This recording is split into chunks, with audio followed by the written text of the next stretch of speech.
ప్రస్తుతం మాఘమాసం ప్రారంభమైంది. వివాహాది శుభకార్యాలు, పండుగలు ఎక్కువగా జరుగుతుంటాయి.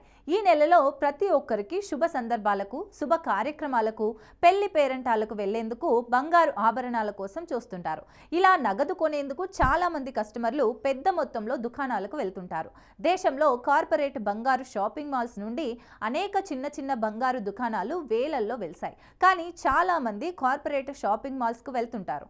కానీ మీరు ఎప్పుడైనా ఆలోచించారా? కార్పొరేట్ షాపింగ్ మాల్లో బంగారం కొనడం మంచిదా, లేదా చిన్న దుకాణాల్లో బంగారం కొనడం మంచిదా అనే దానిపై మీకు అనేక సందేహాలు ఉండే ఉంటాయి. ఇలాంటి సందేహాలు తలెత్తినప్పుడు వినియోగదారులు ఖచ్చితంగా బంగారం కొనుగోలు విషయాల గురించి తెలుసుకోవాలి. దాని గురించి తెలుసుకున్న తర్వాతే బంగారు ఆభరణాలు కొనుగోలు చేయాలి. ఎందుకంటే డబ్బులు ఎవరికి ఊరికే రావని అంటారు కదా.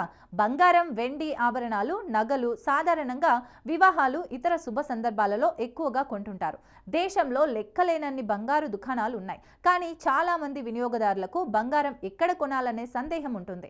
అలాంటప్పుడు బంగారం ముందు గుర్తుంచుకోవాల్సిన రెండు ముఖ్యమైన విషయాలు ఉన్నాయి. మీరు కొంటున్న బంగారం 916 కాడ్మియం లేదా హాల్మార్క్ ఉందా అనే విషయాన్ని వినియోగదారులు తప్పక తెలుసుకోవాలి. అలాగే మనం బంగారం కొనుగోలు చేసేటప్పుడు దాని రేటు ఎంత, దానితో సంబంధం ఉన్న తరుగుదల, వేతనాలు ఎలా వసూలు చేస్తారు, ఇతర జిఎస్టి పన్నులు ఎలా విధించబడతాయి అనే దానిపై మనం వివరంగా తెలుసుకోవాలి. వారికి నచ్చిన నగల డిజైన్ను ఇతర దుకాణాల్లో అమ్మితే మార్జిన్ ఎంతవరకు తగ్గుతుందో కూడా వారు తెలుసుకోవాలి.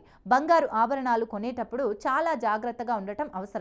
అలాగే 916 కేడియంతో పాటు 750 కేడియం కూడా ఉంటుంది. దీన్ని మీరు బాగా తెలుసుకోవాలి. బంగారు దుకాణ యాజమాని మనకు ఏ రకమైన బంగారాన్ని అమ్ముతున్నారో తెలుసుకోవడానికి ప్రయత్నించాలి. ఇంకా ముఖ్యంగా మీరు కొన్న బంగారు నగను తిరిగి అమ్మితే ఎంత ధర లభిస్తుందో తెలుసుకున్న తర్వాతే వాటిని కొనాలి. ఇలాంటి విషయాలన్నీ తప్పనిసరిగా అవగాహన కలిగి ఉండాలని మార్కెట్ విశ్లేషకులు చెప్తున్నారు.